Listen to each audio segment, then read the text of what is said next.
sa ano natin, sa panel scale. Remote mode, step on brake pedal to normal mode. Yung normal mode kasi sir, pag di natin ginamit yung keep-up, tatapak tayo ng preno tapos mag-start. Yun, para maging normal mode, tatapak lang tayo ng preno. Yan, ma-access nyo na lahat. Yun yung difference yan. So kailangan gawin is kanin muna yan. Tatapak mo sa brake po para mag-normal mode siya. Tapos ito, yung pinaproject niya dito, yung DTE, yung kung gaano pa kalayo pwede niyang takbuhin. Anong paano yung DTE? Distance travel efficiency niya, 48 kilometers. Ano ibig sabihin nun? Ano yung 14 kilometers? Kung gaano pa kalayo, yung kaya niyang takbuhin siya. Tapos yung AFE, yung average fuel efficiency. Yan, 14.5 liters per 100 kilometers. Tapos ito, yung IFC, instant fuel consumption.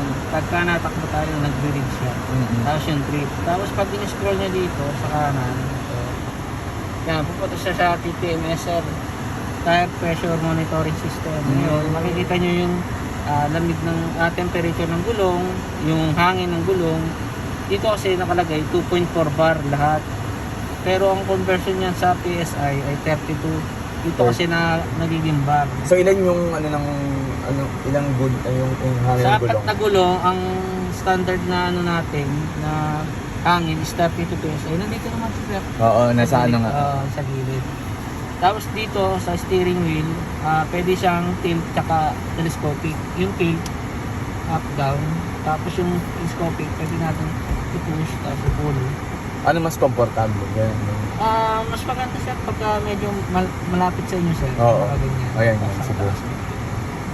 Tapos dito sa steering wheel natin sa gilid sa kaliwa, nandito yung button para sa ACC o automatic cruise control.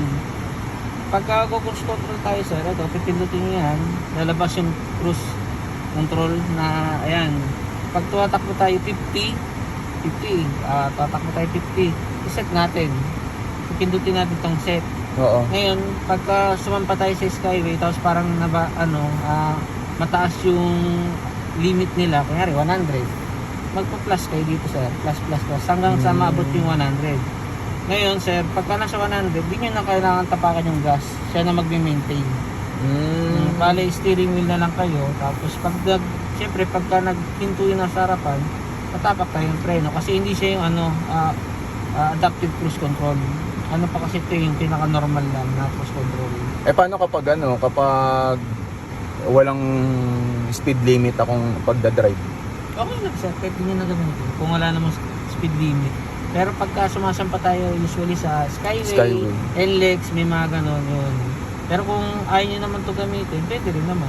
Discretion nyo ito kung gusto nyo gamitin. So pag hindi ko ginamit, paano ko malalaman yung speed niya? Nandito sir, ito yan. Ayan yan. Oo. Yan. Tapos dito sa kanan, sa infotainment naman to, yung sa volume, ayan, pagka ito yung on nya, yan, ito yung volume, pwede rin dito po, dito, pwede rin dito hinakaan, tapos pag sasagot kayo ng tawag, kung naka-bluetooth na po yung cellphone natin, pindutin nyo lang ito, yan, pagka yun, tapos pagka mute, yan, tapos pagbababa ng tawag, yan. Tapos, dito sa infotainment natin, pwede kasi natin siyang i-connect sa cellphone eh. Kung Android gamit natin, Android ito. Hindi pwede iPhone. Pag iPhone, Apple CarPlay. Apple CarPlay. Tapos, kailangan kasi may cable siya. So, hindi pa siya wireless. So, saan na kayo nito? Cable? Nandito sa baba. Okay, dyan. Tapos, connected na siya dito. Tapos, ito yung wireless natin. So, papatong lang dyan. Papatong nyo lang. Automatic na nag-charge? Yes sir, automatic. Tapos, dito sir, sa vehicle settings, pwede kayong mag-on and off ng mga features. Like yung courtesy light. Pagka nag-approach tayo, automatic nag-ilaw si Tigo 7. Intelligent open. Paano pa nag-approach? Paglalapit kayo, automatic magba-backlight siya, saka iilaw sa harapan. Yun yung ano niya, yung parang welcome light niya. Tapos yung intelligent open naman niya, pag nag-approach tayo, automatic yung ating side mirror, bumubuka. From nakatupi siya, bumubuka siya. Ako yung nag-approach? Opo. Okay. Basta dala niyo yung Nadidetect susi. niya? Opo. Okay. Tapos yung intelligent key naman, sir, kasi passive entry kasi tayo, sir, eh. Hindi na natin kailangan susian, eh. Pagka yung door handle, kinasok niyo yung kamay sa door handle na nakaganyan, mag-unlock siya. Tapos, pagka pinindot niyo sa may gilid niya, pag ginanto niyo, maglalak siya. Yun yung sa intelligent key niya. Tapos dito, sa cluster, yon speed alarm, kung gusto niyo yung limit. Pwede nyo iset yung limit yan sa speed alarm. Yan, kung 130, 195, yun. Depende na yun sa inyo yan, sir, kung anong speed limit gusto nyo. Yan. Yung cluster backlight, ito yan. Parang yung magdidim siya, tapos yung brightness na. So yung cluster backlight ito? Okay, yan. Tapos dito sa light yun, may DRL. Pwede nyo rin i-off yung DRL or i-on. Yan. Tapos yung auto light, dito yun, sir. Pagka nilagay mo yung stick dyan sa auto, kunyari, at approaching tayo doon sa madilim, sa tunnel, automatic magbubugas siya ng ng ilaw sa headlight natin. Hindi nyo na kailangan ilagay dito sa ganito. Automatic, magbubukas siya. Tapos pagka lumagpas na tayo doon sa madilim, tapos maliwanag na, automatic mag-off na yan siya.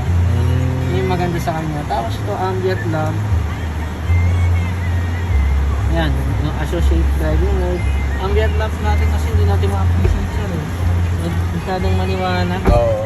Nandito, okay. yan, ito yan siya. Yan. Oo. Naiipo kasi yung kulay niyan, eh. Yan.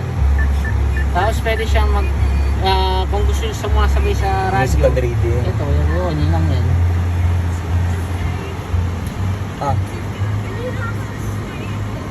Ayan siya 2013 examination. Ngayon, sir. Tapos yan, yung AC natin.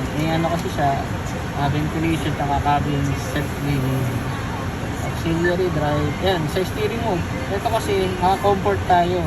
Pagka sport kasi medyo maganit. Usually, ginagamit yung sport pagka high speed yung takbo natin, sir. Para hindi tayo mag-stumble pagka ginanto natin. Tayo, iikot tayo nito. Kaya, mas magandang yung safety na medyo matigas yung manibela pag 100 km yung takbo natin. Pero pagka 10, 20, 30 hanggang 80, okay lang pag manambot yung manibela. So kailan ako gagamit ng ano? Yeah, automatic to, nag-ano siya, nahigpit siya. Ayan, yung sa ano niya, sa vehicle setting. Tapos sa settings niya, yung screen switch, video limit. Ano yun? Sa ano niya, pagka naglagay kayo ng USB na may video, yan. Light mode, auto, tapos wallpaper. Pwede naman kayo maglagay ng wallpaper dito, sir. Kung may wallpaper kayo na download sa USB, yan. Yan, USB plus, saka... Pwede mo manood ng movie dyan? Oo, yes, sir. Basta may downloaded kayong movie sa USB niya. Pero pwede rin naman sa ano niya, sa Apple CarPlay, tsaka sa Android Auto. Kasi ginana yun eh, screen mirroring ng cellphone mo, sir. Kung ano naka-display sa cellphone mo, hindi mo lalabas. Tapos sa settings, kung gusto mong i-on yung wireless charging, on mo, pag-off yan. Yung ano natin, sa Bluetooth yan, dito sa lalabas dyan kung ano yung sino-sino yung nag-clear. Tapos yung version natin, tapos dito yung manual niya, yan, manual. Pwede nyo na dito i-browse yan. Para hindi na kayo magbubuklat ng libro.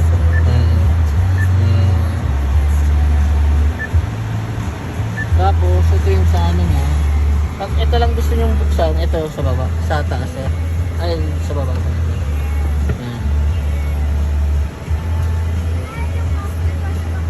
Ayan siya 2013. May exclamation, ha? A.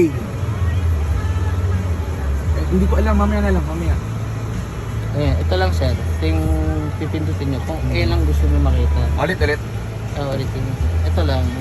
Para sa pag-o-open po ng cover niya.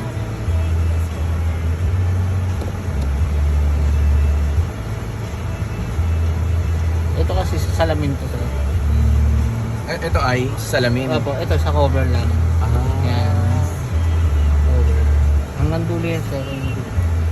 So paano pag hanggang ayan, isa pa? Isa pa. Para sumagot siya ang dulo. Tapos itong salamin, hanggang dito lang sir. Oo. Pag binubuksan mo.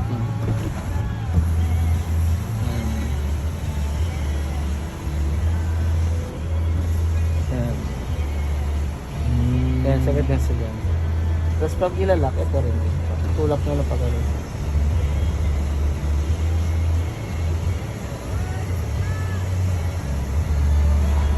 Yan. Kasi ito na yung pangulit.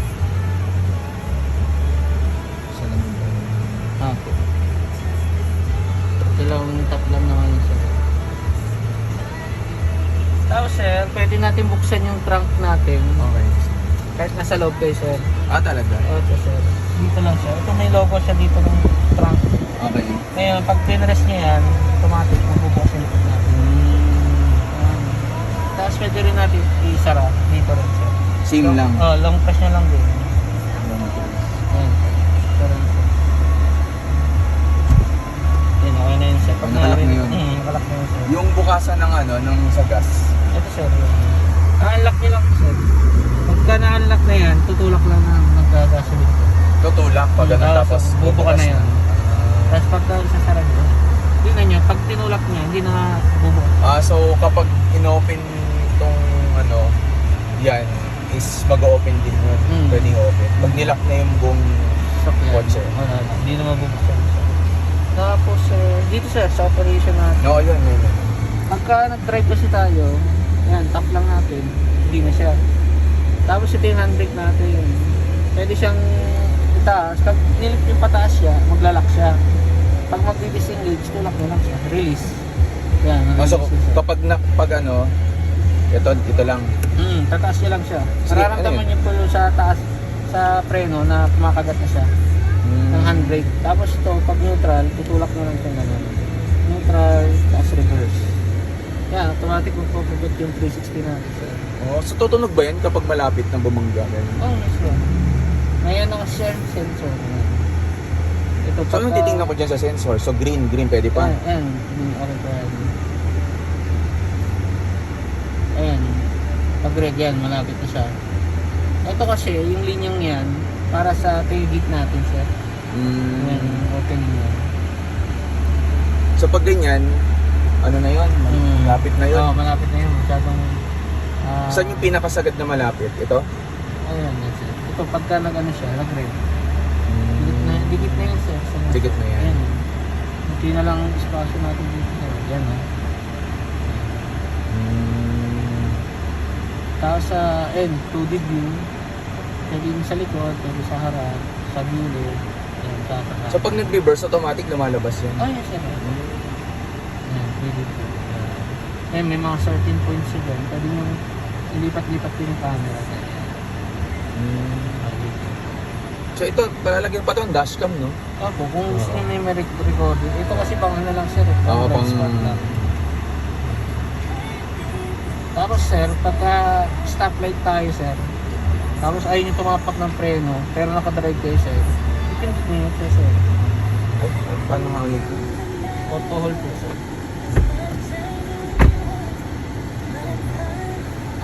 Yung seatbelt.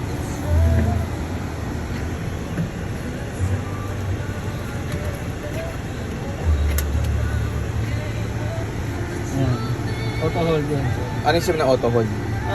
Siya yung para magiging handbrake natin pansamantala. Pero yung handbrake kasi pag tinapakan niya yung silinyador, hindi siya tatakbo. Ito pag tinapakan yung silinyador, tatakbo siya. Naka-drive tayo sir tapos nirelease ko yung preno, pero hindi pa ito nagalaw sir. Pero pag gusto kong apakan yung preno, Pwede naman sir. Yan. Ito, release lang natin itong handbrake. paano ko malalaman yung medyo na makulim? Yan, nag-engage na siya sir. Yung P na yan, pagka auto hold sir ang gamit nyo, P yung kulay green. Pag handbrake sir, kulay red sir yan. Yan. Tapos pagka nirelease mo yan, mag-engage siya mamaya sir. Yan. Pag nirelease mo yung preno, hindi siya tatakbo. Ngayon, pagka gusto mo umandar, nangyari, nakabit tayo dito. Tapak lang kayo sa gas. Yan. Yan. Tumapak lang tayo sa gas sir. Usually ginagamit yun sir sa ano, sa traffic, tsaka sa approaching tayo ng stoplight sir. So kapag approach ng stoplight tsaka traffic, ano gagawin ko ulit? Ano po sir, tatapak kayo ng brake, tapos on nyo lang tong auto hold dyan. Pag nakita nyo yung auto hold active, release nyo lang yan. Hindi siya diretso, hindi siya andar. Kahit nasa drive yan sir, hindi siya andar. Yan. So tapos pag okay na, Pagka go na, tapak na kayo ng ng silinyador sir. Ito. Ito sir. Yan. Nasa andar. Ayan, pag reverse, dalawang tap pataas para mag-reverse. Tapos tapak din kayo ulit ng silinyador para umatras siya. Yun lang yung isipin niya sir. Pagka naka-auto kayo, kailangan tatapak kayo ng silinyador para umandar. Kasi kung hindi nyo tatapakan yan, hindi siya tatakbo. Pag ayaw nyo itong gamitin sir, yung auto hold, pwede naman. Ito, ang difference naman niya, pagka wala tayong auto hold, pag nalagay nyo sa drive, yan, nalagay nyo sa drive, binitawan nyo yung preno, tatakbo yan. Yan, tatakbo siya. Yan. Tapos pagka magre-reverse kayo, pag binitawan nyo ulit yung preno, tatakbo siya. Yan. Pag hindi naka-auto hold. Opo. Tapos pag gusto nyo mag-manual mode sir, ito yan, ganyan. Tabit nyo lang sa kaliwa, manual mode siya, 1. Mag-1 siya. Tapos pag nananakbo na kayo, mag-M yan, tapos triangle na pataas, dadagdag siya, kakabit nyo lang pataas siya para magdagdag ng gear siya. Hanggang 9 gear kasi ito siya. Si DT na 9 speed kasi si Tigo 7 Pro. Para primera, segunda. Pero ito, ginagamit lang to kung gusto nyo mabilisan yung shifting ng gear niya, lalo pagka mag-overtake. Pero hindi naman advisable kasi kaya naman niya kahit nasa drive lang sir. Tsaka may dalawang mode tayo sir. May Eco, tsaka Sports. Ito, Eco yan. Pagka ganyan yung kulay. Pagka Sports sir, yan, pula.